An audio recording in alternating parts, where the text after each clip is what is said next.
ये एक ऐसा जानवर है जिसका पूरा सिस्टम ऊपर वाले ने बिगाड़ कर भेजा है।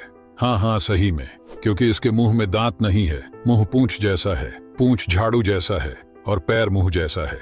इसीलिए कई बार लोग इसे दो मुंह वाला जानवर भी कहते हैं।